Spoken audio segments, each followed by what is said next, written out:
আলহামদুলিল্লাহ, আমরা মহান আল্লাহ সুবহানাহু ওয়া তাআলার দরবারে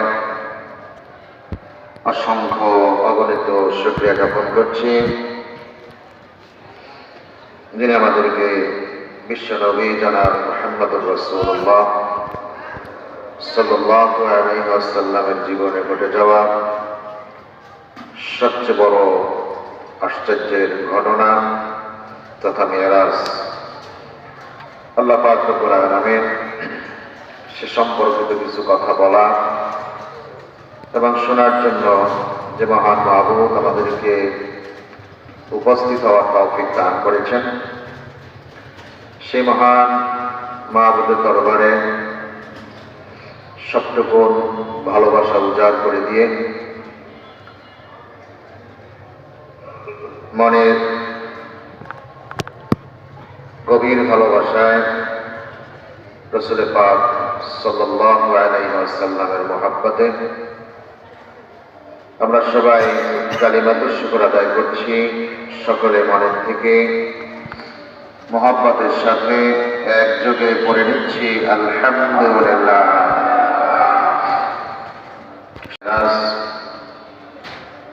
অনেক বিশাল, ব্যাপক, এতটা বড়, এত বিশাল, এত ব্যাপক আলোচনা, যা শুধুমাত্র জুমার নামাজেই আলোচনা করে শেষ করা খুবই কষ্টসাধ্য। সেজন্যই আমাদের সবার কল্যাণার্থে, উপকারার্থে বলেছিলাম যে আমরা তো আসবই, এবং সাথে আরো কয়জন আনার কথা ছিল মনে আছে? 2 জন করে আনার কথা ছিল, কিন্তু মনে হচ্ছে আরো 3 জন করে রেখে তারপরে আসছে। এটা যদি কোনো গানের অনুষ্ঠান হতো তাহলে আপনার দাওয়াত দেওয়া লাগতো না, ওই আপনাকে দাওয়াত দিয়ে বলতো আমি যাব, আমি যাব, আমি যাব, আমার জন্য সামনে একটু জায়গা রেখে দিন। এগুলো আমাদের অবস্থা। নতুবা যেই জুমায় রাসূল পাক সাল্লাল্লাহু আলাইহি ওয়াসাল্লামের নিজ চোখে দেখা গায়ক গায়িকাদের অবস্থাটা কি হবে, যেই জুমায় বললাম তার 2 দিন পরে কোন একটা অনুষ্ঠানে সে ফাটাফাটি অবস্থা শেফা হিসাবে, নিয়ামত হিসাবে দান করেছেন। জোরে বলুন সুবহানাল্লাহ। ভালো কাজে লোকের সংখ্যা ঠিক এইরকম কম হয়, কম হলেও সেখান থেকে কিছু আমলের কিছু নির্যাস নেয়। যদি আমল নাও করে, এখানে চুপচাপ বসে আছে, ফেরেশতারা কিন্তু বসে নাই, তারা এখন কলম চালাচ্ছে। যদি 4 ঘন্টার পরীক্ষা হয় তাহলে শেষের 10 মিনিট কলম যেরকম চলে তার থেকেও দ্রুত গতিতে ফেরেশতারা আমাদের আমল নামায় সওয়াব লেখার জন্য শুধুমাত্র কলম চালাচ্ছে, কলম চালাচ্ছে। জোরে বলুন আলহামদুলিল্লাহ। সুতরাং সংখ্যা আমরা কম হলেও আল্লাহ পাকের কাছে অনেক অনেক অনেক দামি, বলি আলহামদুলিল্লাহ।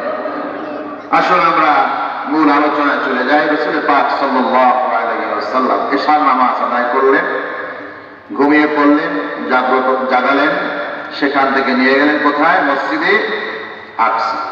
তারপরে মসজিদ আকসা থেকে একদম 7ম আসমান, তারপরে সিদরাতুল মুনতাহা, সেখান থেকে আল্লাহ পাক রব্বুল আলামিনের আরশে আজিম। জোরে বলি আলহামদুলিল্লাহ। তো মক্কা থেকে মসজিদ আকসা পর্যন্ত ভ্রমণকে বলা হয় ইসরা, অর্থাৎ রাতের ভ্রমণ।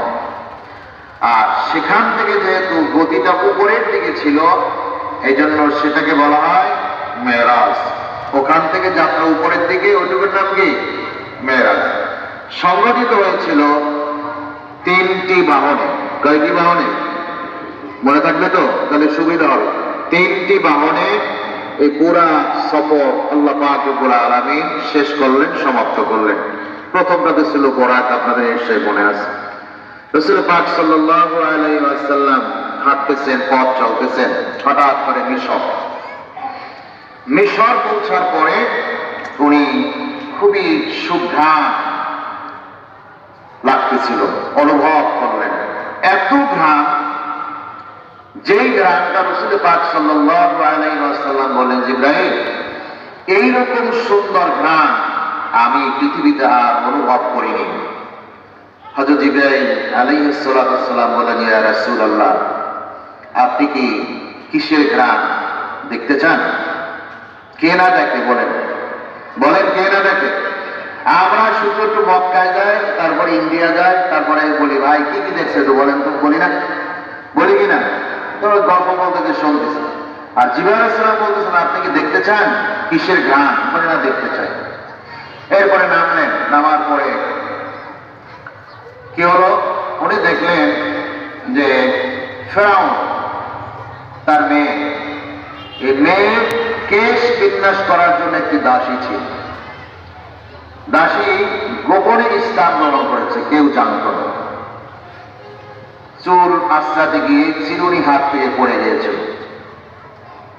পড়ে যাওয়ার পরে ওইটা উঠাতে গিয়ে বলল যে বিসমিল্লাহি তাইসা ফেরাউন, অর্থ হলো আল্লাহর নাম বুলন্দ হোক আর ফেরাউনের মুখে কালি লাগুক। কি লাগুক? জোরে বল, কি লাগুক? কালি লাগুক। তো এটা বলার পরে মেয়ে বলল, কি ব্যাপার? আমার বাবার রাজ্যে, আমার বাবার টাকায় তোমার চাকরি, আর তুমি বলতেছো তার মুখে কালি লাগুক? আর আল্লাহ নাম বুলন্দ হোক, উঁচু হোক। বাবার কাছে বিচার দিয়েছে, বাবা এই এই করো না। পরে তাকে ডাকলো, দাসীকে ডাকার পরে জিজ্ঞেস করলো, কি? বললো, আমি আল্লাহকে বিশ্বাস করি, হযরত মূসা কালিমুল্লাহ তার প্রতি নবী হিসাবে তাকেও বিশ্বাস করি। বললেন, না, আমার রাজ্যে এটা কোনো প্রজার জন্য সম্ভব নয়, তুমি তাড়াতাড়ি ফিরে আস। বললো, না, যা গ্রহণ করেছে করেছে। এরপরে বলল, যদি সেটাই সঠিক হয়, তোমাকে বেতন দিয়ে তোমার 3 ছেলেও আমি লালন পালন করে আমার টাকায় চলে। যদি তুমি ফিরে না আসো, তোমার 3 ছেলেকে তোমার সামনে হত্যা করবো। বলে, তা হোক, ইমান ছাড়বো না। জয় বলুন সুবহানাল্লাহ। কত ইমান মজবুত দেখছেন। অর্ডার দিল লোকদেরকে, বড় কড়াইয়ের ভিতরে তেল গরম করো। তেল গরম করো, মাকে সামনে রাখলো, বড় ছেলেকে তেলের মধ্যে দিল। মুহূর্তের ভিতরে সব লন্ড ভন্ড হয়ে গেল। বললেন, না, ইমান ছাড়বো না। ইমান ছাড়বে না? না। দ্বিতীয় ছেলেকেও করার ভিতরে দিয়ে একদম শেষ করে দেবে। আবার জিজ্ঞেস করলো, এখনো বলো একজন জীবিত আছে, ইমান ছাড়বা কি? বললো, না, ছাড়ব। এরপরে ছোট্ট শিশু মায়ের দুধ খায়, স্বাভাবিকভাবেই তাকে যখন সেখানে ঝাঁপ দাও, পেয়ে যাবে। রাসূল পাক সাল্লাল্লাহু আলাইহি ওয়াসাল্লাম বলেছেন, ও যত সুন্দর বেহেশতই দেখায়, ওইটাতে ঝাঁপ দিয়ে পড়লেই সেটা জাহান্নামে পরিণত হয়ে যাবে। আর যে জাহান্নাম দেখাবে, ওটার ভিতরে ঝাঁপ দিয়ে পড়লেই আল্লাহ পাক রব্বুল আলামিনের তৈরি সুন্দর জান্নাতে পৌঁছে যাবে। জোরে বলুন সুবহানাল্লাহ। রাসূল পাক সাল্লাল্লাহু আলাইহি ওয়াসাল্লাম 1500 বছর আগে সাহাবায়ে কেরামদেরকে এই ট্রেনিং দিয়েছেন। না, কেউ যদি জান্নাত দেখায়, সে জান্নাত দেখাতে পারবে না, জাহান্নামও দেখাতে পারবে না। ঈমানকে ঠিক রাখবে, জাহান্নামেই তুমি ছাপ দেবে, এটাই তোমার জান্নাতে পরিণত হয়ে গেল। যারা বলুন সুবহানাল্লাহ। রাসূল পাক সাল্লাল্লাহু আলাইহি ওয়াসাল্লাম পথ চলতেছেন।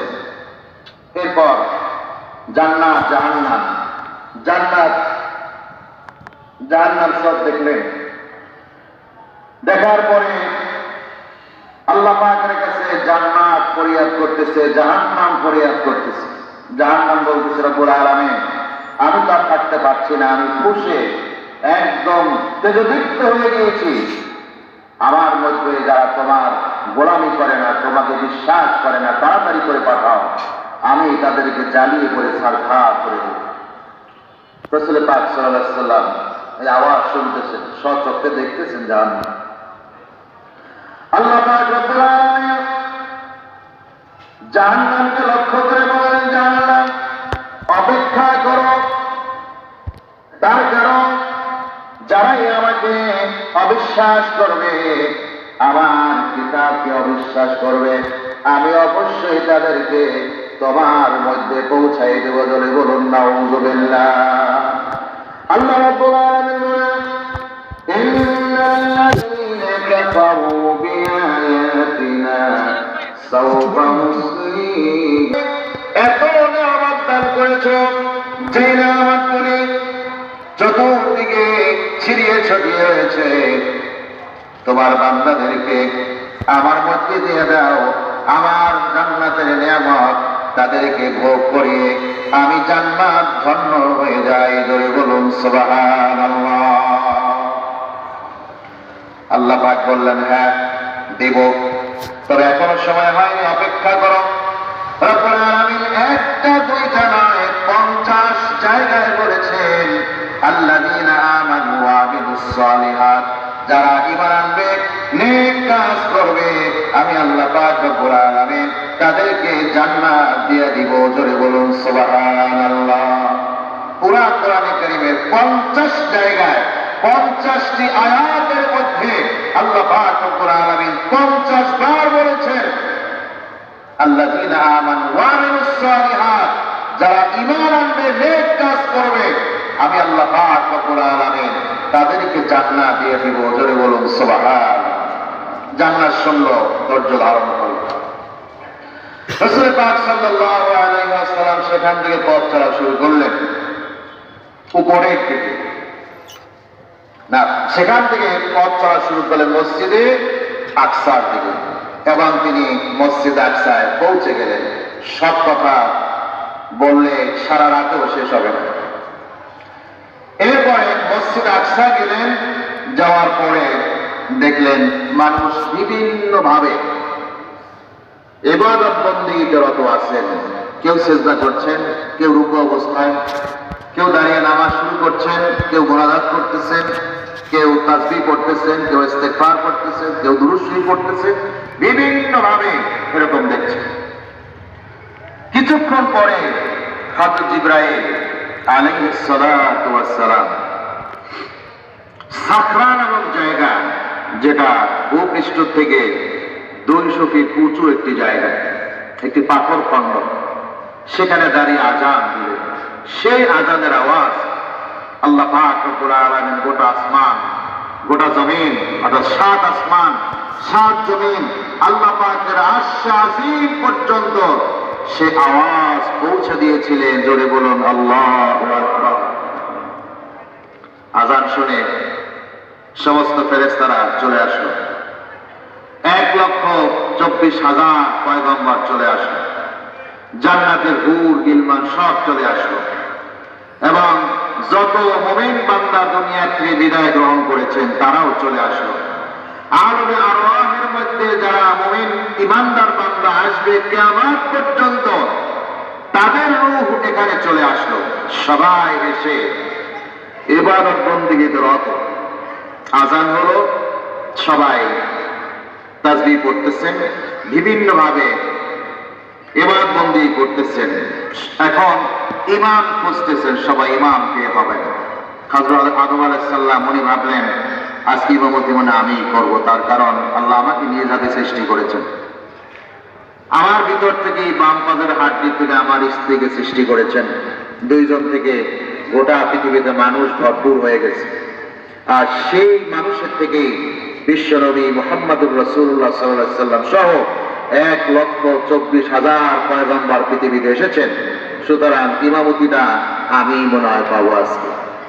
আসলে তো যৌক্তিক কথাটি কিনা? নূহ আলাইহিস সালাম বলতেছেন আমি পাবো, তার কারণ 950 বছর দাওয়াত দিয়েছি, 80 জন ইমানদার পেয়েছি, এত কষ্ট করলাম উম্মতের জন্য, আমি আজকে ইমামতির দায়িত্ব পাবো। ঠিক এইভাবে সমস্ত নবী রাসূলগণ সব বললাম না। মুসা আলাইহিস সালাম বলতেছেন আমি তো আল্লাহর সাথে সবচেয়ে বেশি কথা বলেছি, সুতরাং আজকে দায়িত্বটা আমি পাবো। ঈসা আলাইহিস সালাম বলতেছেন আল্লাহ পাক আমাকে অনেক মুআজিজা দান করেছেন, আমি মৃত ব্যক্তিকে, একমাত্র আমি মৃত ব্যক্তিকে জীবিত করতে পারতাম আল্লাহর হুকুমে, সুতরাং দায়িত্বটা আমি পাবো। আর রাসূল পাক সাল্লাল্লাহু আলাইহি ইমাম যে হবেন, তিনি চিন্তা করতে লাগলেন এত বড় বিশাল জামাতের ইমাম কত বড়, এটা দেখার জন্য উনি খালি এদিক তাকায় পিছনে তাকান, কিন্তু ইমামকে আর বুঝে পাচ্ছেন না। জোরে বলুন সুবহানাল্লাহ। ইকামত হয়ে গেল, কিন্তু ইমাম তো আসছে না। এদিকে কি হয়ে গেছে, আমাদের ইকামত হয়ে গেছে, ইমাম আসছে না। ইকামত যখন শেষ হয়ে গেল, শেষ হওয়ার পরে হযরত জিবরাইল আলাইহিস সালাতু ওয়াস সালাম বিশ্বনবী মুহাম্মদুর রাসূলুল্লাহ সাল্লাল্লাহু আলাইহি ওয়াসাল্লামের হাত ধরে ইমামতির জায়গায় পৌঁছাই দিলেন। জোরে বলুন সুবহানাল্লাহ। উনি বললেন কি? বললেন না, আল্লাহর নির্দেশ। এতক্ষণ আল্লাহ নির্দেশ দেয় না, আমিও সামনে পাঠাই নাই। ইকামত শেষ হয়ে গেছে, আল্লাহ বলেন তাড়াতাড়ি সামনে পাঠাও, আমি সামনে পাঠাই দিছি, এখন আপনি ইমামতি করেন। জোরে বলুন সুবহানাল্লাহ। ইমামতি নামাজ আদায় করলেন। নামাজ শেষ হয়ে গেল। হযরত জিবরাইল আলাইহিস সালাতু ওয়াস সালাম বলেন, ইয়া রাসূলুল্লাহ, আজকে আপনার পিছনে কারা নামাজ পড়েছেন জানেন? আমি কিভাবে জানবো? আমি তো কয়েকজনকে চিনি মাত্র, আর তো বেশি সংখ্যকে আমি চিনি না, মাত্র কয়েকজনকে আমি চিনি। হযরত জিবরাইল আলাইহিস সালাতু ওয়াস সালাম বললেন, ইয়া রাসূলুল্লাহ, আজ আপনার ইমামতিতে আপনার পিছনে 1,24,000 পয়গম্বর, আল্লাহ পাক রব্বুল আলামিনের যত ফেরেশতা রয়েছে সব ফেরেশতা, এরপরে জান্নাতে যত হুর রয়েছে সমস্ত হুর, যত গিলমান রয়েছে সমস্ত গিলমান, আর যত মুমিন আত্মা রয়েছে যারা ইন্তেকাল করেছে এবং যারা রূহের জগতে আছে, সমস্ত ইমানদার বান্দাদের আত্মা আজ এখানে হাজির করা হয়েছে। সবাই আপনার পিছনে নামাজ আদায় করেছে। জোরে বলুন সুবহানাল্লাহ। সেদিন কিন্তু আপনারাও ছিলেন কিনা? বলি আলহামদুলিল্লাহ। আপনি আমি না থাকলে মসজিদে আসতে পারতাম না। আল্লাহ পাক ডাক দিয়েছেন, দৌড় দিয়েছেন। হয়তো আমরা দৌড় দিয়েছিলাম, মনে নাই, কিন্তু কিছুই মনে নাই। ভাই, এই দৌড়ের কারণে এখন আমরা মসজিদে আসতে সক্ষম হয়েছি। সুতরাং লক্ষণটা কিন্তু অনেক ভালো, ভালো কিনা? খালি একটু চেষ্টা করলেই জানতে যাওয়া। বলি আলহামদুলিল্লাহ। একটু চেষ্টা করি। আমরা তো প্রায় 80% আগানোই আছে, ঠিক না? আর মাত্র 20% কাজ আমাদের করতে হবে। সেই কাজটা করলেই আল্লাহ বাদ বাকি যা আছে সব মাফ করে দিবেন। কিভাবে দিবেন? আসতেছে সামনে। আপনারা কতক্ষণ থাকেন আল্লাহ জানেন, আমার ফেলাই চলে যান। কোনটা করবেন জানি, এটা দেখি কি হয়। তার এরপরে নামাজ আদায় করলেন। আদায় করার পর এখন ভাষণ অনুষ্ঠান, এই যে এরকম একটা অনুষ্ঠান হয়েছে, সেখানে সব মুসল্লি ছিল উপস্থিত। ওখানে বসে নবী রাসূলগণ ভাষণ দিলেন। আল্লাহ পাক রব্বুল আলামিন মাত্র কয়েকটা বলি। হযরত আদম আলাইহিস সালাম বললেন, ওই কথাই বললেন। সুতরাং আল্লাহ পাক আমাকে এভাবে বানিয়েছেন, এভাবে বানিয়েছেন, আমার থেকে সব সৃষ্টি, আমার থেকে সব পৃথিবীতে আসছেন। সুতরাং আল্লাহ আমাকে এই গুণগুলি দিয়েছেন, এই নেয়ামতগুলি দিয়েছেন, এবং সব বলতেছেন। হযরত ইব্রাহিম আলাইহিস সালাম বলছেন, আল্লাহ পাক আমাকে খলিল বানিয়েছেন, আগুন থেকে রক্ষা করেছেন, এরকম বিভিন্ন বলতেছেন। নূহ আলাইহিস সালাম মহাপ্লাবন থেকে রক্ষা করেছেন। নূহ আলাইহিস সালাম বলতেছেন, আল্লাহ আমার সাথে নিজে কথা বলেছেন, এরকম বিভিন্ন কথা বলতেছেন। বলার পরে সর্বশেষ প্রধান মেহমান আমাদের নবী, বিশ্ব নবী মুহাম্মদুর রাসূলুল্লাহ সাল্লাল্লাহু আলাইহি ওয়াসাল্লাম, ওনার পালা। কার পালা? আমাদের নবী পালা। উনি এখন ভাষণ দিয়ে সমাপ্ত করবেন। আমাদের নবী বলতেছেন, আল্লাহ পাক রব্বুল আলামিন সব নবীদেরকে একটি অঞ্চলের জন্য, দেশের জন্য, গোত্রের জন্য পাঠিয়েছেন, আর আমাকে পাঠিয়েছেন। রব্বুল আলামিন যতটুকু জায়গার মধ্যে আমি আল্লাহ পাকের হাবিব বিশ্ব নবী ঠিক ততটুকু জায়গার জন্য রহমত। জোরে বলুন সুবহানাল্লাহ। তবে এটা আমার কোনো গর্ব নাই, কোনো অহংকার নাই, এটা বাড়াই বলেন, এই কথা কোন নবী বলেন। আবার বলতেছে আল্লাহ পাক রব্বুল আলামিন সর্বশেষ কিতাব, সর্বশ্রেষ্ঠ কিতাব আমার উপরে নাযিল করেছেন এবং এটি সংরক্ষণ করার, হেফাজত করার দায়িত্ব আল্লাহ পাক রব্বুল আলামিন নিজ হাতে রেখেছেন। জোরে বলুন সুবহানাল্লাহ। আল্লাহ নবী বললেন, এ তো আমার কোনো গর্ব নাই, কোনো অহংকার নাই। নবী বললেন, আমি আল্লাহ পাক রব্বুল আলামিন আমাকে সমস্ত নবীদের নবী, সমস্ত নবীদের ইমাম, সমস্ত নবীদের নেতা বানিয়েছেন। তাতেও আমার কোনো গর্ব নাই, কোনো অহংকার নাই। এরপরে বললেন, আমি সর্বপ্রথম জান্নাতে যাব, জান্নাত উদ্বোধন করব আমি এবং আমার বয়োজ্যেষ্ঠ সাহাবী হযরত আবু বকর রাদিয়াল্লাহু তাআলা আনহু। তাতেও আমার কোনো গর্ব নাই, কোনো অহংকার নাই।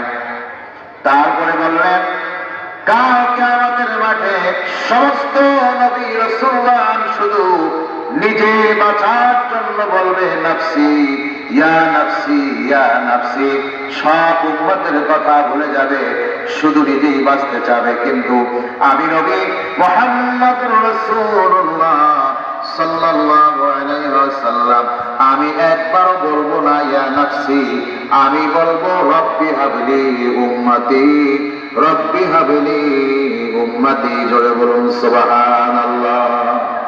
এতেও আমার কোনো অহংকার নাই, কোনো গর্ব নাই। এতটুকু বলার পরে হযরত ইব্রাহিম আলাইহিস সালাতু ওয়াস সালাম বললেন, ইয়া রাসূলুল্লাহ, আপনাকে আল্লাহ পাক রব্বুল আলামিন এই যে বিশাল নিয়ামত দান করেছেন, যার আংশিক আপনি আমাদের এই শোনালেন, আপনি কি জানেন ওটা কার দোয়ার ফসল? বললেন, এই মুহূর্তে আমার মনে নাই। অথবা আল্লাহ পাক রব্বুল আলামিন হযরত ইব্রাহিম আলাইহিস সালামকে সুযোগ দিবেন আবার কথা বলার জন্য। হযরত ইব্রাহিম আলাইহিস সালাম বললেন, ইয়া রাসূলুল্লাহ, ওটা তো আমারই দোয়ার ফসল, আমি দোয়া করেছিলাম, আল্লাহ পাক কবুল করেছেন, আর কবুলের বিনিময়ে আপনাকে রাহমাতুল লিল আলামিন করে, বিশ্ব নবী করে দুনিয়ায় পাঠিয়েছেন। জোরে বলুন সুবহানাল্লাহ। নবী বললেন, কি তার প্রমাণ? প্রমাণ লাগবে না? একটা লাগবে। কি তার প্রমাণ? হযরত ইব্রাহিম আলাইহিস সালাম আপনিও জানেন, আমি বললেই মনে হবে। এরপরে বলবেন, রব্বানা ওয়াজআলনা মুসলিমাইনি লাকা ওয়া মিন যুররিয়্যাতিনা উম্মাতান মুসলিমাতান লাক ওয়া আরিনা মানাসিকানা ওয়া তুব আলাইনা ইন্নাকা আনতাত তাওয়াবুর রহিম। জোরে বলুন আল্লাহু আকবার। হযরত ইব্রাহিম আলাইহিস সালাম দোয়া করেছেন, আল্লাহ রাব্বুল আলামিন, আমাকে আমার সন্তানকে তুমি তোমার আনুগত্যশীল বান্দা হিসেবে কবুল করে নাও, আর এই বংশ থেকে যত মানুষ পৃথিবীতে আসবেন তাদেরকে তুমি তোমার আনুগত্যশীল বান্দার অন্তর্ভুক্ত করে দাও। এবার প্রশ্ন করলেন, ইয়া রাসূলুল্লাহ, বলেন তো আপনি কার বংশের? রাসূল পাক সাল্লাল্লাহু আলাইহি ওয়াসাল্লাম বলেন, হ্যাঁ, আপনার বংশের। জোরে বলুন আলহামদুলিল্লাহ। মিলছে? মিলছে? বলেন, আর প্রমাণ কি? কারো চান? বললেন হ্যাঁ। এরপরে বললেন, রব্বানা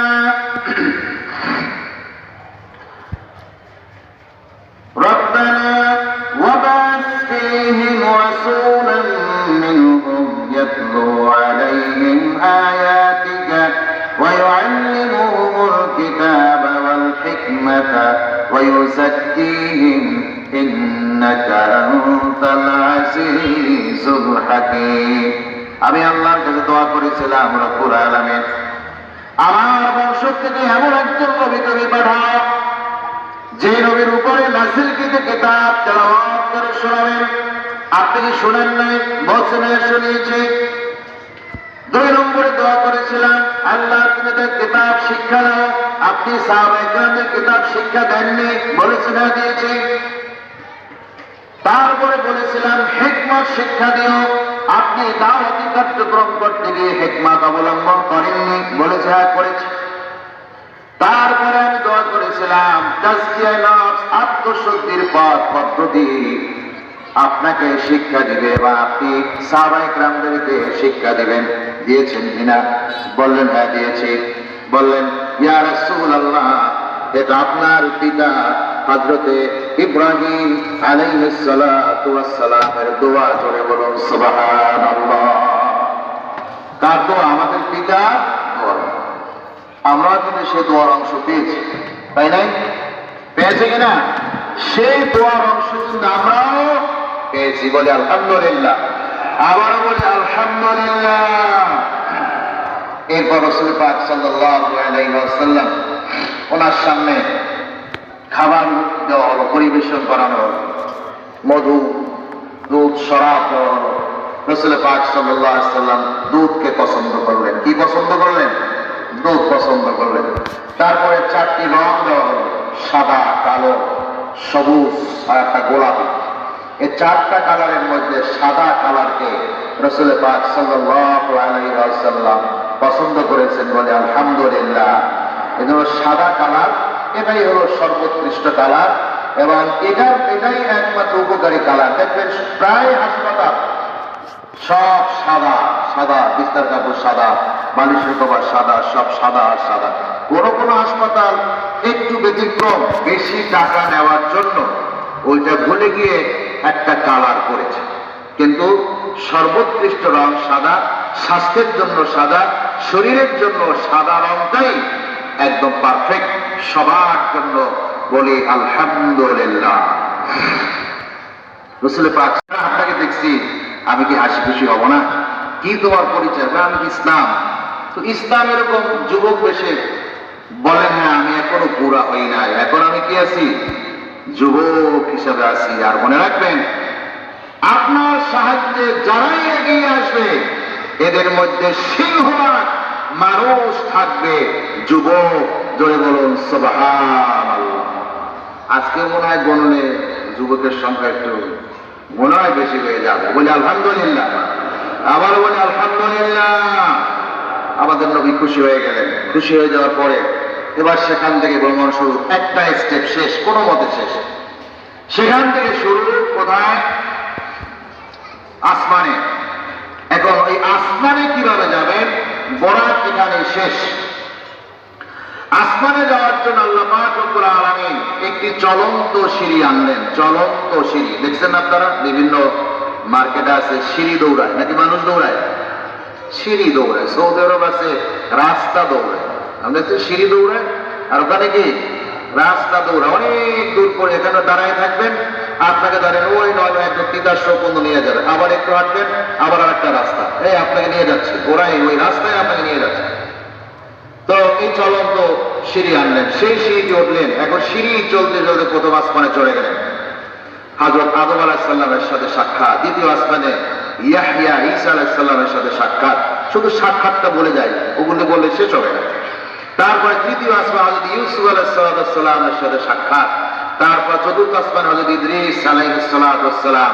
পঞ্চম আসমানে হযরত হারুন আলাইহিস সালাম। ষষ্ঠ আসমানে হযরত মূসা কালিমুল্লাহ। সপ্তম আসমানে হযরত ইব্রাহিম খলিলুল্লাহর সাথে সাক্ষাৎ। জোরে বলুন সুবহানাল্লাহ। ইব্রাহিম খলিল উনি একটা ক্ষতির সাথে এলান দিয়ে বসে আছেন।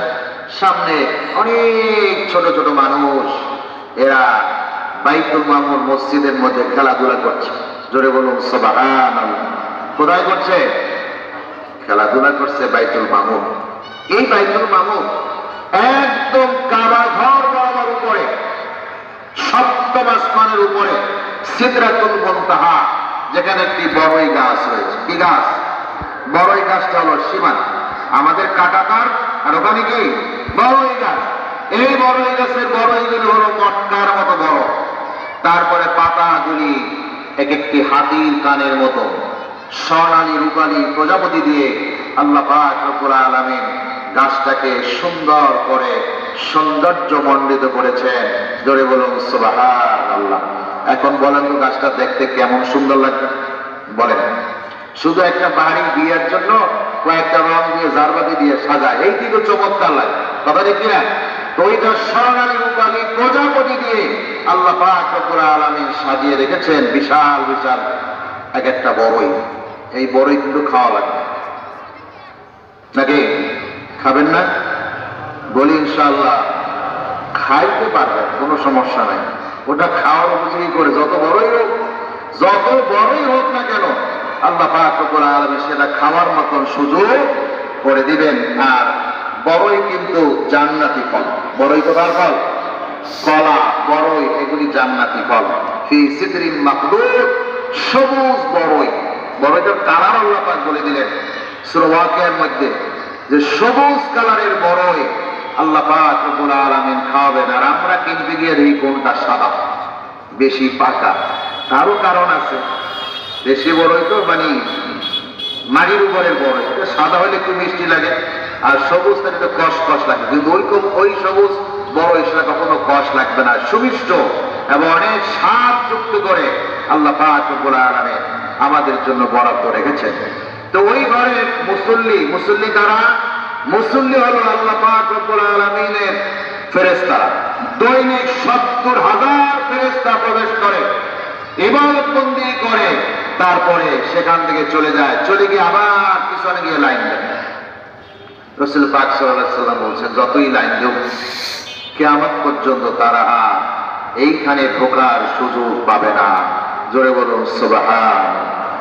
কত ফেরেশতা আল্লাহ চিন্তা করে দিন, কত ফেরেশতা। ওয়া ইয়ালামু জুনুদ রাব্বিকা ইল্লা হু। আল্লাহ পাক বলছেন তোমার রবের সৈনিক কত, সেনাবাহিনী কত, এটা আল্লাহ পাক রব্বুল আলামিন ছাড়া আর কেউ জানে না। ওখানে ওই ফেরেশতারা ঢোকে, তাসবিহ তাহলিল পাঠ করে, ইবাদতবন্দি করে, ওদের মতো করে। আর ছোট ছোট যে সব নিষ্পাপ শিশুগুলি মারা যায় ছোট্ট অবস্থায়, ওদেরকে আল্লাহ পাক রব্বুল আলামিন ওই ফেরেশতার সাথে দিয়ে দেয়, যাও ওখানে তোমরা খেলাধুলা করো। আর রক্ষণাবেক্ষণ দেখার জন্য আল্লাহ পাক রব্বুল আলামিন আমাদের পিতা হযরতে ইব্রাহিম আলাইহিস সালাতু ওয়াস সালামকে দিয়েছেন। জোরে বলি আলহামদুলিল্লাহ। সেখানে তার সাথে কথোপকথন হলো, হওয়ার পরে এখন ওইখান থেকে আবার উপরের দিকে যাওয়ার পালা। ওখানে গিয়ে সিঁড়ির কাজে চলে গেছে, সিঁড়ি আর নাই। এখন কিভাবে যাবেন? আল্লাহ পাক রব্বুল আলামিন দিলেন একটি সবুজ গালিচা, পাঠিয়ে দিলেন। তো জিবরাইল আলাইহিস সালাম বলেন, ইয়া রাসূলুল্লাহ আপনি ওটা ওঠেন। বললেন আমি উঠবো মানে? আপনি বললেন না, আমার আর অনুমতি নাই। এটা কি শেষ? আমার আর কি নাই? অনুমতি নাই, আমি আর সামনে যেতে পারবো না, এটাই শেষ, এখানেই আমার গন্তব্য। আমি এ পর্যন্তই আসি, আবার পৃথিবীতে চলে যাই, আবার এ পর্যন্ত আসি, আবার পৃথিবীতে চলে যাই, যতবার আসি ততবার পৃথিবীতে যাই, আবার যতবার পৃথিবীতে যাই আবার আমি এখানেই আসি। এর থেকে এক সুতো পরিমাণ সামনে যাওয়ার অনুমতি আমার নাই। জোরে বলুন সুবহান। এখন এটা নিয়ে একজনে প্রশ্ন করেছেন যে ফেরেশতা যাওয়ার যদি অনুমতি নাই থাকে তাহলে আল্লাহ পাক রব্বুল আলামিন আরশ বহনকারী ফেরেশতা ওখানে কিভাবে রাখলেন? একটা প্রশ্ন। সুতরাং উনি বলতে চায় যে এই কথাটা সঠিক নয়। জোরে বলুন নাউযুবিল্লাহ। আচ্ছা, সহজ কথা। প্রেসিডেন্ট বলেন, প্রধানমন্ত্রী বলেন, এখানে যারা গার্ড থাকে, দায়িত্বে থাকে, তো হয় পুলিশের থেকে, অথবা সেনাবাহিনীর থেকে, অথবা নৌবাহিনীর থেকে, অথবা অন্য কি আছে, র্যাবই তো আছে, অথবা বর্ডার গার্ড রয়েছে। এই সমস্ত বাহিনীর থেকে বাছাই করে করে যারা সবচেয়ে মেধাবী, সবচেয়ে চৌকস, সব বিষয় পারদর্শী, এমন ব্যক্তিদেরকে বাছাই করে করে ওইখানে তাদেরকে দায়িত্ব দেওয়া হয়। নাকি ভুল বললাম? হ্যাঁ, এখন ওইখানে নাম দিছে এসএসএ। এখন আমি মনে করেন র্যাবে বা পুলিশে চাকরি করি, আমি যদি গিয়ে বলি যে ভাই আমি একটু ভিতরে যাবো, বলেন তো যাইতে দিন আমাকে? একবার বলবে তো দেখেন আপনি আমার জাতি ভাই, আপনিও পুলিশ আমিও পুলিশ, আপনার যাওয়ার অনুমতি নাই, যাওয়ার অনুমতি আছে আমার, ঠিক না? আপনার অনুমতি নাই, আপনি যেতে পারবেন না। যদি সেকেন্ড টাইম যান তাহলে কিন্তু এই নাকি দেরি করবে, দেরি করবে। তো এসএসএফ যদি বাংলাদেশে বিভিন্ন মানুষের জন্য প্রযোজ্য হয়, সেখানে অন্য কোন বাহিনীর লোক যেতে পারবে না। আল্লাহ পাক রব্বুল আলামিনের আরশ বহনকারী ফেরেশতা যারা আছে তারা ওখানে আল্লাহ পাক রব্বুল আলামিন স্পেশাল করে তৈরি করেছে যে ওইখানে এই বহনকারী ফেরেশতা ছাড়া আর কোন ফেরেশতা যাওয়ার অনুমতি নাই। তুমি জিবরাইল তোমার গন্তব্য হলো সিদরাতুল মুনতাহা পর্যন্ত, ওখানেই আসবে। এর উপরে যদি আসার চেষ্টা করো, সেকেন্ড টাইম যদি চেষ্টা করো, তাহলে ওই এসএস যেরকম গুলি করে সাধারণ পুলিশ মেরে ফেলবে, আমি আল্লাহ পাক রব্বুল আলামিন আমার তাজাল্লি দিয়ে তোমার ৬০০ ডানা এক মুহূর্তের ভিতরে ভস্ম করে দিব। জোরে বলেন আল্লাহু আকবার। উনি বললেন আমি আর যাব না, এটাই শেষ। বললেন বলেন কি, আমি কিভাবে যাব?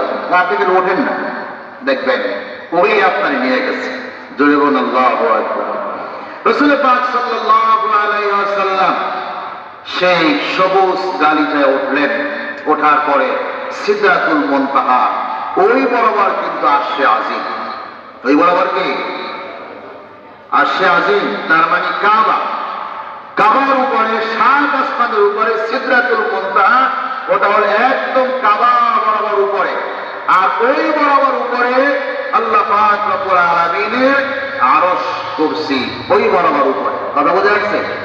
এখন যদি কেউ কাবায় তাওয়াফ করতে গিয়ে উপরের দিকে তাকান, তাহলে সরাসরি একদম আল্লাহ পাক রব্বুল আলামিনের আরশের দিকে আপনি তাকাইলেন। জোরে বলি সুবহানাল্লাহ। আর আল্লাহর দৃষ্টি যখন যদি ওই সময় আপনার উপরে কোনোভাবে একটু পড়ে যায়, আপনার মতো ভাগ্যবান আর কেউ হতে পারবে না। সুতরাং যারা যাবেন একটু উপরের দিকে তাকায়, ঘুরবেন একটু উপরের তাকায়, তারা শুধুমাত্র আমি লাইভে আছি, তাও করতেছি, এখন কথা বলো না, পরে বলো তুমি বলো কেন, হে আমার জন্য বলে কথা বলো না, আমি তাও করতেছি, নিজেই কথা বলতেছি। এই হলো অবস্থা। তাওয়াফের ভিতরে রূপ নাই, আত্মা নাই, শুধুমাত্র ঘোরে আর মোবাইল দিয়ে লাইভ করে, ছবি করে এটা পাঠায়, সেটা ভাবে পাঠান। আপনার মন চাইছে কাবাঘর সহ একটা ছবি আপনি তুলবেন, তুলে পাঠাবেন, ফেসবুকে দিবেন, দেন। আপনি তাওয়াফের কাজটা শেষ করেন, তাওয়াফের কাজটা শেষ করেন, ওয়াজিব তাওয়াফ আদায় করেন, এরপরে আপনার মন চাইছে এখন আপনি দেন, তা না। উনি তাওয়াফও করতেছে, লাইভও করতেছে, তারপরে সব কিছু করতেছে, আবার নিজের ছবি নিজেই তুলতেছে। জোরে বলুন নাউযুবিল্লাহ। কোন দিকে তাকাবো? কোন দিকে? মাঝে মাঝে উপরের দিকে তাকিয়ে আল্লাহ পাক রব্বুল আলামিনের আরশে আজিমকে মনে মনে কল্পনা করব। যদি আল্লাহ পাক দয়া করেন আর আল্লাহ পাক আমার উপর রহমত করেন, আমি পৃথিবীর সবচেয়ে ভাগ্যবান হয়ে যাব। জোরে বলুন আলহামদুলিল্লাহ। মনে থাকবে তো এটা? আল্লাহ পাক আমাদের সকলকে যাওয়ার তৌফিক দান করে বলি আমিন। কারা কারা জান নাই হাত তোলেন তো, লজ্জার কিছু নাই, শুধু পরিসংখ্যানটা দেখতে চাই। সংখ্যায় কিন্তু বেশ।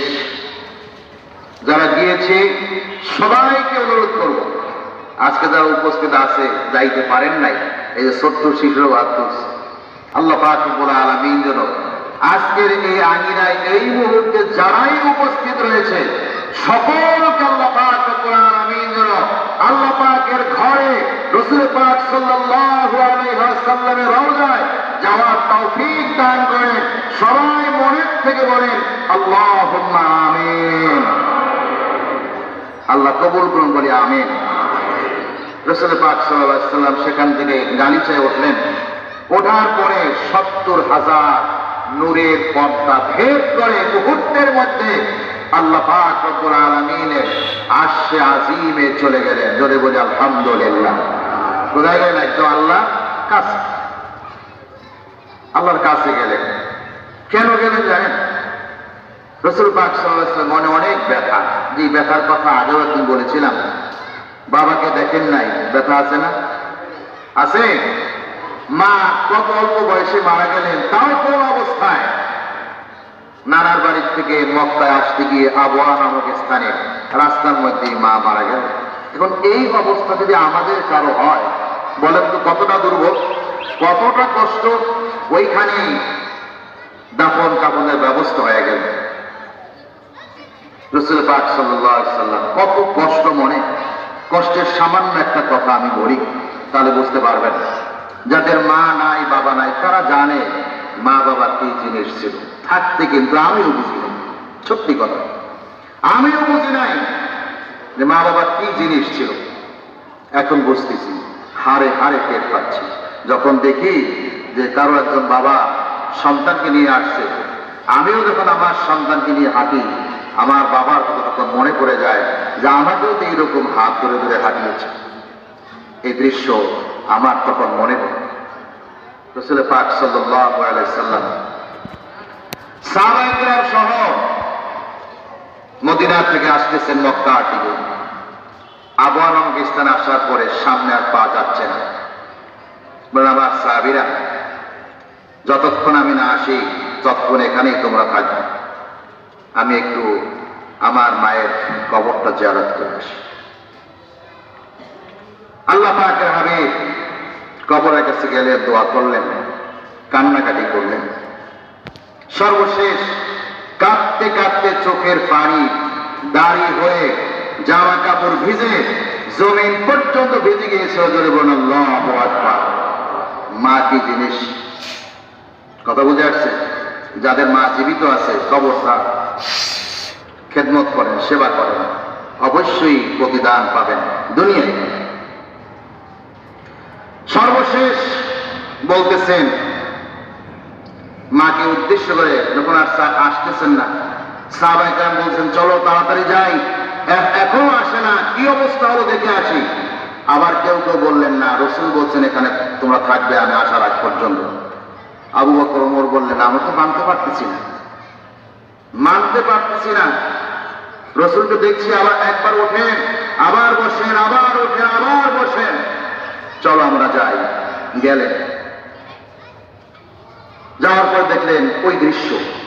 অর্থাৎ মনে হয় নিষেধের কারণটা, আমার ধারণা নিষেধের কারণটা ছিল যে আমার এই আকুতি বিনতি হয়তো আমার সাহাবীরা সহ্য করতে নাও পারতে পারে। এই জন্যই তিনি বলছেন ওখানে থাকো, আমি আশা রাখবো থাক। দেখ,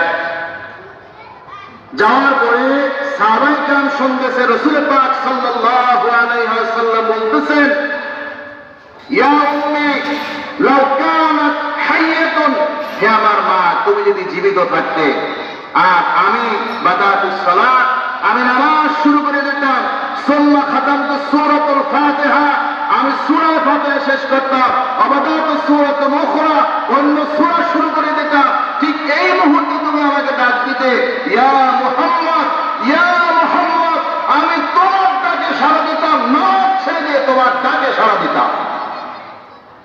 জোরে বলুন সুবহানাল্লাহ। কত বড় কথা, নামাজ ছেড়ে দিতাম, আমি তোমার ডাকে সাড়া দিতাম। কিন্তু মা, আমি সেই পর্যন্ত হায়াত পাই নাই, যার কারণে তোমার কবরের কাছে আমি কি বলবো সেটাও খুঁজে পাই না। রাসূল পাক সাল্লাল্লাহু আলাইহি ওয়াসাল্লাম বাবা হারার কষ্ট, মা হারার কষ্ট, ছিলেন দাদাও চলে গেল, আবু তালিবও চলে গেল, সর্বশেষ হযরত খাদিজাতুল কুবরা রাদিয়াল্লাহু তাআলা উনিও চলে গেলেন। এখন মনটা বিষণ্ণতায় ভরপুর। আল্লাহ পাক বললেন না, রাসূলের মনটা বিষণ্ণ রাখা যাবে না, ওকে আমার কাছে এনে তারপরে এমন সান্ত্বনা দিতে হবে যেই সান্ত্বনায় মনটা ভরেনি, আবার পৃথিবীতে চলে যেতে পারে। জোরে বলুন সুবহান।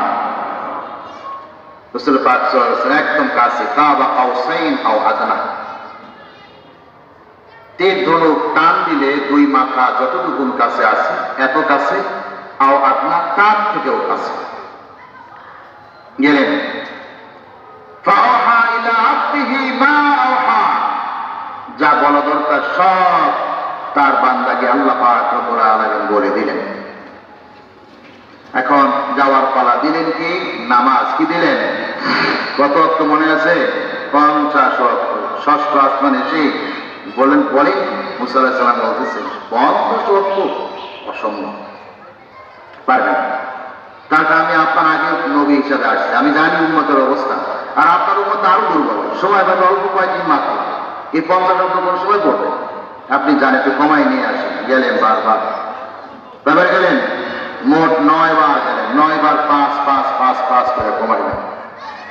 এই 9 বারের একটা হিকমত হলো এই যে নবী আমার কাছে আসবে, বারবার আসবে। আমি আল্লাহ পাক রব্বুল আলামিন আমার হাবিবকে খুব কাছে থেকে আমি বারবার দেখব। জোরে বলুন সুবহান। এরপর যখন 5 হয়ে গেল, বললেন আর কমানো যাবে না ইয়া রাসূল, এটা সিদ্ধান্ত হয়ে গেছে। তবে একটা ফজিলত আপনার উম্মতের জন্য আছে। সেটা কি? আল্লাহ পাক রব্বুল আলামিন বললেন, ইয়া রাসূলুল্লাহ, আপনার উম্মত যারা নামাজ আদায় করবে 5 ওয়াক্ত, কিন্তু আমি আল্লাহ পাক রব্বুল আলামিন তাদেরকে সওয়াব দিয়ে দিব 50 ওয়াক্তের। জোরে বলুন সুবহানাল্লাহ। 50 ওয়াক্তের সওয়াব পাইবেন। যদি 1 ওয়াক্ত না পড়েন তাহলে কিন্তু 10 ওয়াক্ত মাইনাস হয়ে যাবে। কথা কি বুঝাইতে পারলাম? এরপরে রাসূল পাক সাল্লাল্লাহু আলাইহি ওয়াসাল্লাম আসবেন। আসার পরে বলেন, ইয়া রাসূলুল্লাহ, আল্লাহ তাআলা আমার তো আরো কিছু কথা আছে। বললেন কি? এরপরে বললেন যে আমি তো যাব, যাওয়ার আগে আমার একটু মিস হয়ে গেছে।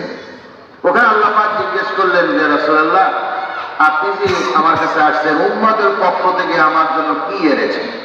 উম্মতের পক্ষ থেকে আমার জন্য কি হাদিয়া নিয়ে এসেছেন? কিছু দিয়েছিলাম? বলেন, কিছুই দেইনি। রাসূল পাক সাল্লাল্লাহু আলাইহি ওয়াসাল্লাম বুদ্ধি খাটিয়ে আল্লাহ পাক তাকে বুদ্ধি দিলেন যে বলেন যে নিয়ে আসছি আত-তাহিয়াতু লিল্লাহি ওয়াস-সালাওয়াতু ওয়াত-তাইয়্যিবাত। আমার সমস্ত উম্মতের পক্ষ থেকে, আমার পক্ষ থেকেও তাহিয়া, তার মানে হলো সালাম, তার জন্য, আল্লাহর জন্য। তারপর কি? রাহমা ওয়া বারাকাত। এই সব কিছু আপনার জন্য হাদিয়া হিসাবে পেশ করলাম। জোরে বলুন সুবহানাল্লাহ। আল্লাহ পাক খুশি হয়ে গেলেন। আল্লাহ রাব্বুল আলামিন বললেন, আসসালামু আলাইকা আইয়ুহান নাবিয়্যু ওয়া রাহমাতুল্লাহি ওয়া বারাকাতুহু। হে নবী, আপনার উপরেও সালাম, রহমত এবং বরকত। বললেন, হাদিয়া দিলাম উম্মতের পক্ষ থেকে, আর দিলেন কেন আমার?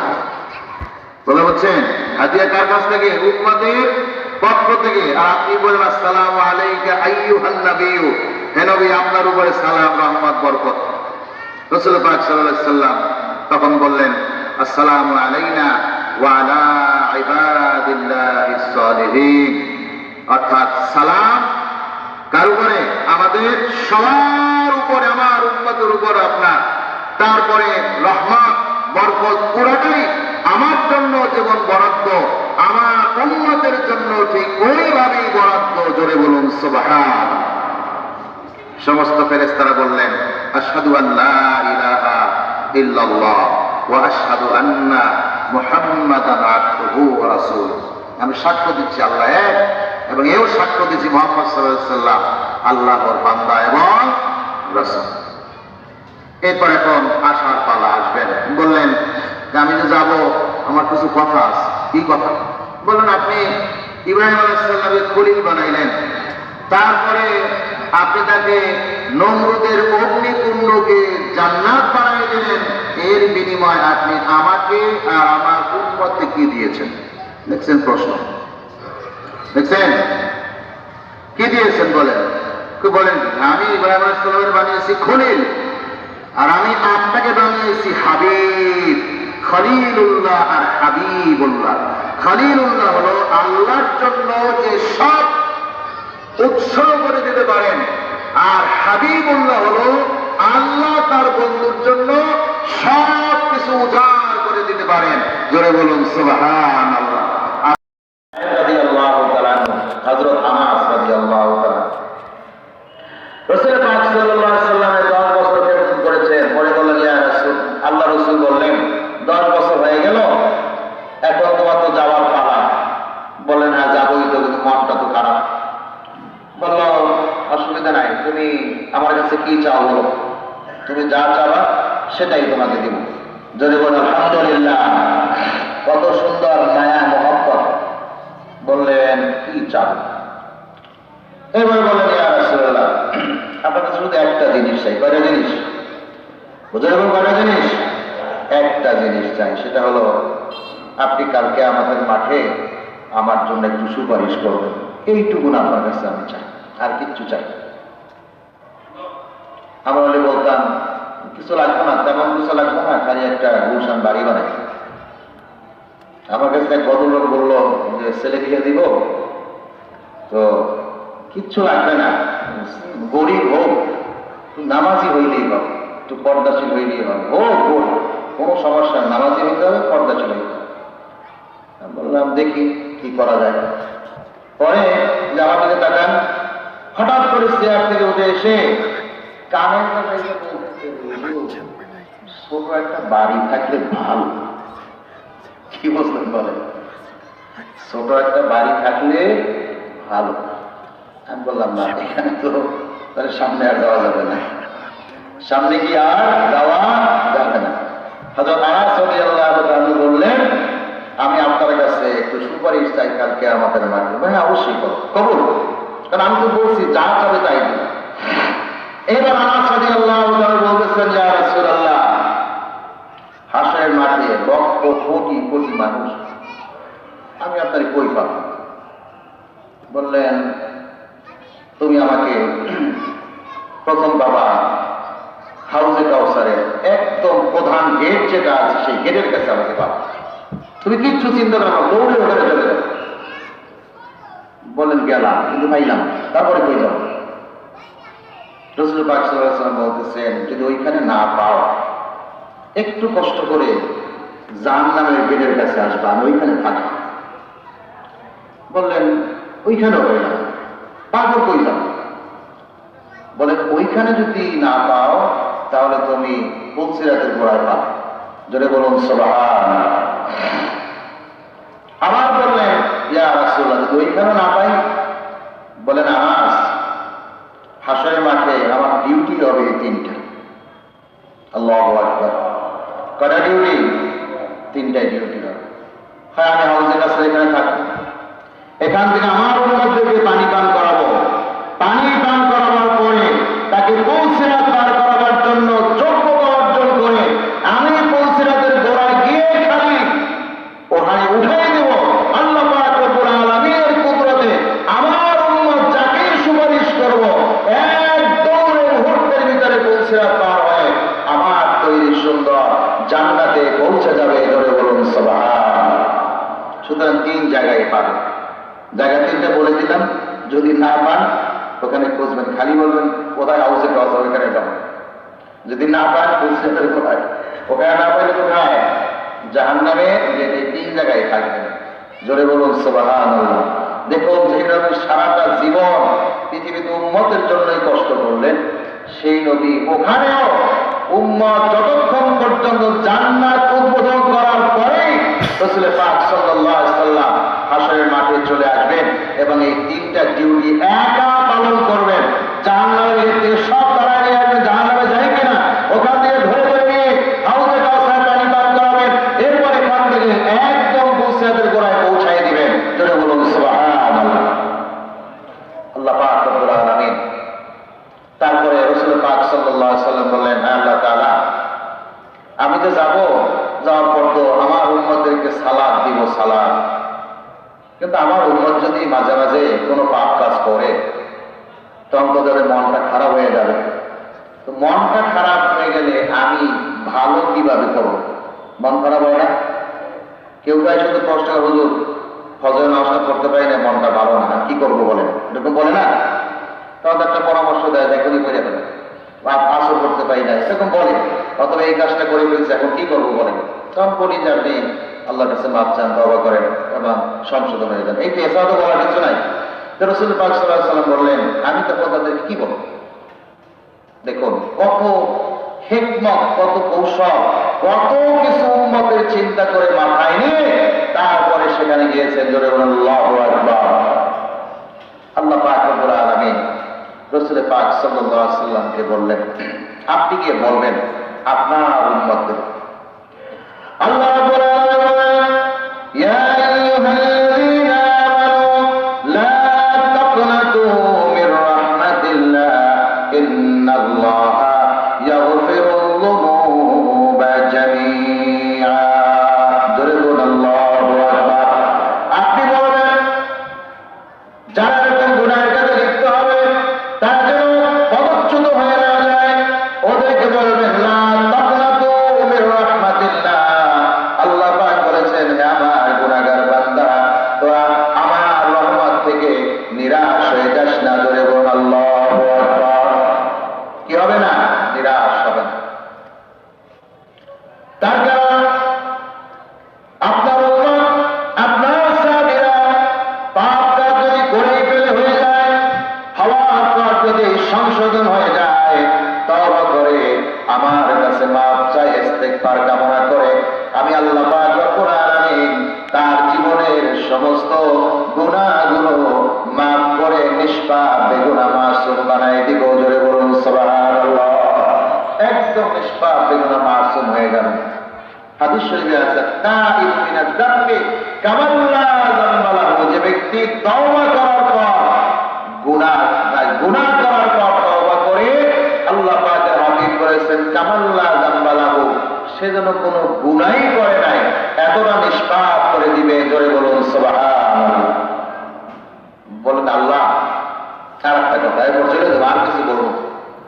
আর কি একটা কে বলতেছেন?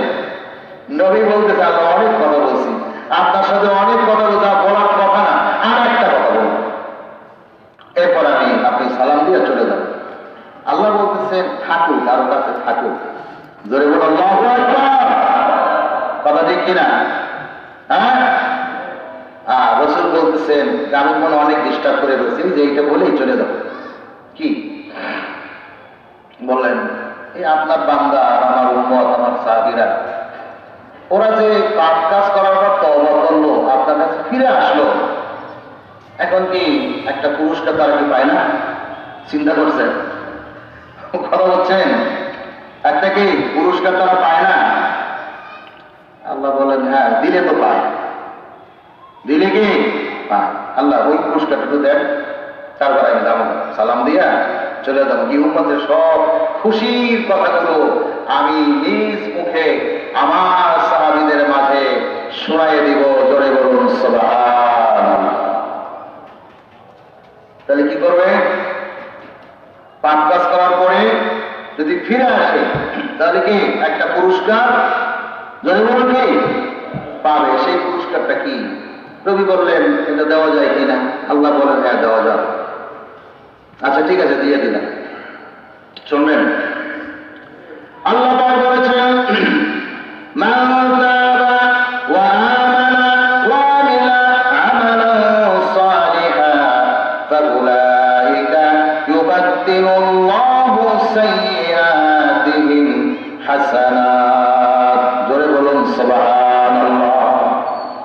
আল্লাহ পাক বলেন যে ব্যক্তি গুনাহের কাজ করার পরে তওবা করবে, এক নম্বরে কি তওবা, দুই নম্বরে ওয়া আমানা, ঈমান আনবে, তিন নম্বরে বললেন ওয়া আমিলা আমালান সালিহান। এরপর যে ব্যক্তি আবার পুনরায় নেক কাজ করা শুরু করে দিবে, ভালো কাজ করা শুরু করে দিবে, আল্লাহ পাক বললেন ওর গুনাহ তো মাফ করে দেবই, আর একটা পুরস্কার দেব, সেটা হলে যতটুকু গুনাহ করেছিল তত সমপরিমাণ নেক আমল আমি আল্লাহ পাক রব্বুল আলামিন তার আমলনামায় যোগ করে দিব। জোরে বলুন সুবহানাল্লাহ। চিন্তা করছেন? তাহলে কি গুনাহ মাফ হয়ে গেল, গুনাহ কি মাফ হয়ে গেল। আল্লাহ পাক আপনাকে পছন্দ করলেন, আবার যতটুকু গুনাহ করেছিলেন ওর কতটুকু সমপরিমাণ আল্লাহ পাক রব্বুল আলামিন নেক আমল আপনার আমলনামায় সুন্দর করে বসিয়ে দিলে। জোরে বলুন সুবহানাল্লাহ। এরপর যদি কেউ জাহান্নামে যায়, আল্লাহর কিছু করার আছে? আছে? কত কত কথা রাসূল পাক সাল্লাল্লাহু আলাইহি ওয়াসাল্লাম আল্লাহর সাথে বললেন, শুধুমাত্র এইটুকুন বলেন, ফাআওহা ইলা আবদিহি মা আওহা, আমার বান্দাকে যা বলা দরকার সব বলে দিয়েছি। সব কি? আলহামদুলিল্লাহ পড়েন। সব বলে দিয়েছি। তার মধ্যে কয়েকটা আমি আপনাদের সামনে উপস্থাপন করলাম। আল্লাহ পাক রব্বুল আলামিন আমাদের সকলকে এগুলি থেকে শিক্ষা নিয়ে আমল করার তৌফিক দান করুন। সবাই বলি আমিন। আবারও বলি আমিন। গুনাহ যদি হয়ে যায়, এই কথা চিন্তা করার সুযোগ নাই যে কালকে তওবা করব। আছে? সাথে সাথে গুনাহ করলেই কিন্তু গুনাহ করার পরে নফসে লাওয়ামা জাগ্রত হয়ে যায়। নফসে লাওয়ামা বলে, তুই না কিছুক্ষণ আগে গুনাহ করছো, তাহলে তওবা কর। তখনই তওবাটা করবেন। এটাই হলো তওবা কবুলের সময়, যখন নফসে লাওয়ামা আপনাকে শেখাচ্ছে এখনই তওবা করে, এই কাজটা করবি না, সেই মর্মে অঙ্গীকার কর, ওয়াদা কর, তখনই তওবা কবুলের সময়। মানে এটা যদি বলে, এই কাম আজকে না, আগামী শুক্রবার দিন অনেক মুসল্লি আছে, ওই মসজিদে বসে করবো না, ওইখানে করলে কি মনে রাখবে তো, যখনই গুনাহ নফসে লাওয়ামা যখন আপনাকে জাগাই দেবে, তখনই আপনি এই কাজটা সেরে ফেলবেন। আল্লাহ পাক তখনই আমার আপনার তওবা কবুল করে নেবেন এবং মাফ করে দিবেন। বলি আলহামদুলিল্লাহ। আসলে আমরা দোয়ার মধ্যে চলে যাব। সবার জন্য দোয়া করব, আল্লাহ পাক রব্বুল আলামিন যেন আমাদের সকলকে মাফ করে দেন। আমাদের মা বাবা, মুরাদানে কেরাম, আপনজনদের মধ্যে যারা দুনিয়া জমিন ছেড়ে চলে গেছেন, সবার জন্য দোয়া করব, আল্লাহ পাক রব্বুল আলামিন যেন সকলকে মাফ করে দেন। আর বিভিন্ন জায়গা থেকে মসজিদকে মহব্বত করে ভালোবেসে আল্লাহকে মহব্বত, আল্লাহ ঘরের উন্নয়নের জন্য বেশ কিছু টাকা আমাদের হাতে এবার এসেছে। এই দোতলায় কার্পেট বসিয়েছে, আপনারা জানেন অনেক টাকা খরচ হয়েছে। তো দিয়েছে অনেকেই, সবার নাম নিষিদ্ধ আছে কারো ঘরটা বলা, তো বললাম না। তো আমার এক ছাত্র থাকে আমেরিকা, ফোন দিয়ে বললাম, এমনি কথা বলতেছিলাম আর কি, মাদ্রাসায় পড়তো।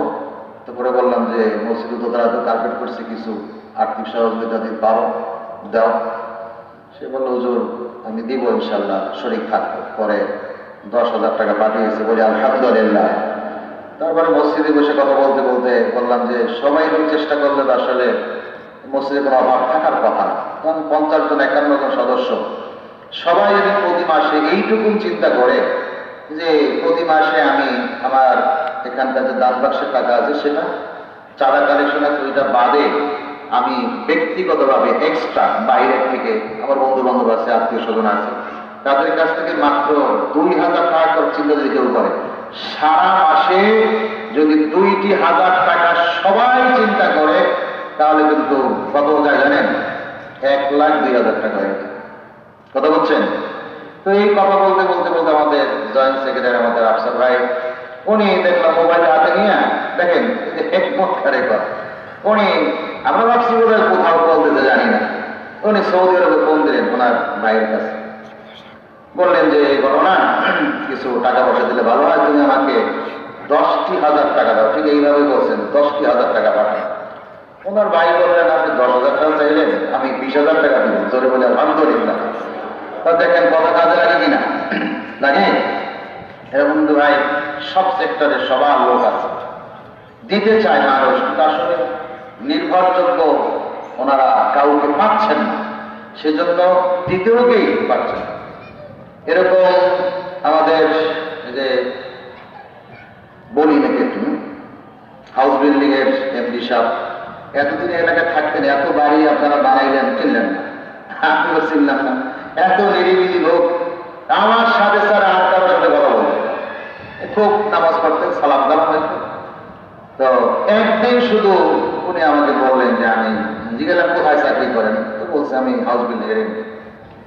উনি মসজিদের এই লাশ ঘরের গরম পানির ব্যবস্থাটা ছিল, আলহামদুলিল্লাহ। উনি শোনার পরে এই কি বলে জানি, গিজার, একটা ভালো মানের গিজার 60 লিটারের, এটা নিজের উদ্যোগে টাকা দিয়ে কিনে দিয়েছেন বলে আলহামদুলিল্লাহ। আবার ওনার ভাইরা এই কথায় উদ্বুদ্ধ হয়ে, দেখেন এই যে আমি যে বললাম একটু চেষ্টা করলে হয়ে যায়, শুধু এই কথাটা বলছে মসজিদে আমি এই কাজটা করছি, তো এরপর ভাইরা বললো ঠিক আছে আমিও করি। উনি আবার করলেন কি, ওই এটার সমমূল্য সমপরিমাণ টাকা উনিও আবার দিয়ে দিলেন, বলি আলহামদুলিল্লাহ। দেখেন জানেন এই যে একটা চেইনের মতো, কিসের মতো হয় কিনা, সম্ভব কিনা এটা? তাহলে এই সকল লোক যারা মসজিদকে ভালোবেসে, আল্লাহকে ভালোবেসে এই কাজটা করার তৌফিক দিলেন, সবার জন্য মনের থেকে দোয়া করব।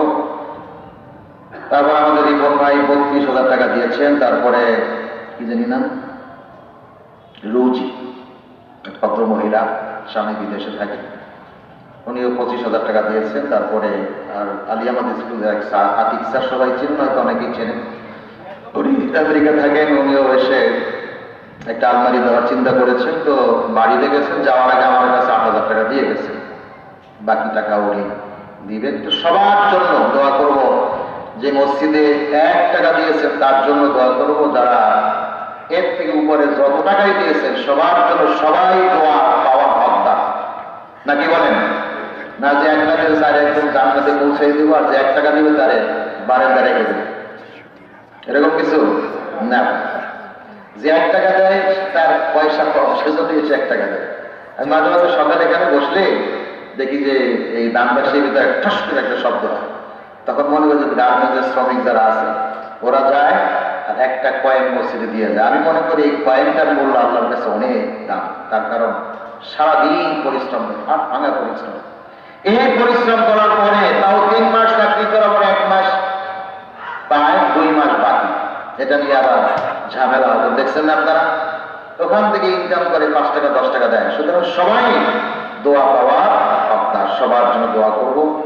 আর মুসলিমে আছেন, নাম বলতে নিষেধ, যখন বললাম উপস্থিত আছেন, উনি এই 3টা কাপড়ের দাম যা হয় আমাকে জিজ্ঞাসা করছেন, সাথে বলছি, বলার সাথে সাথে উনি সেটাও দিয়েছেন। বলছেন যেটা হাদিয়া, কোনো রিসিটও লাগবে না, শুধু একটু দোয়া করে দিন, নামও বলা যাবে না, আজ পর্যন্ত নাম বলি নাই কারো কাছে।